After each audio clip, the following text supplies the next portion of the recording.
Savol. Assalomu alaykum ustoz. Odam to'y qiladigan juftini o'zi tanlagan bo'lamdi yoki bu xuddi tug'iladigan va o'ladigan vaqtini yoki ota-onasini o'zi tanlay olmaganga o'xshash Alloh tarafidan bekitib o'tilganmi?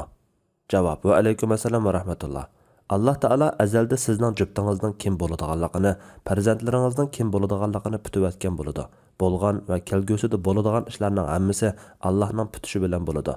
Lekin bu insonning dunyoda tanlash ixtiyorligi yo'q, baxtli bo'lish uchun harakat qilmasimi bo'ladi deganlik emas. Chunki Alloh taolo hamma ishga biror sabab bekitgan. Shunga farzandlik bo'lishni niyat qilgan kishi to'y qilmasa bo'lmaydi.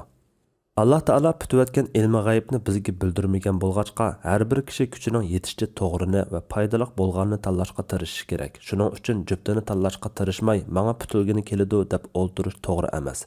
Payg'ambar sallallohu alayhi va sallam yoshlarni qizlarning diyonatliklaridan olishga buyurgan. Bumi bir xil tanlashni ko'rsatdi. Ko'rib ahvolini egallab, andin boshqalardan maslahat olib, oxirida istixora salib tanlaydi. Duosida Alloh taoladan xayrlik qilishni va eng to'g'risiga muyassar qilishni tilaydi. Alloh eng to'g'risini bilguchidir. Fatvoda doktor Abdul Aziz rahmatulloh.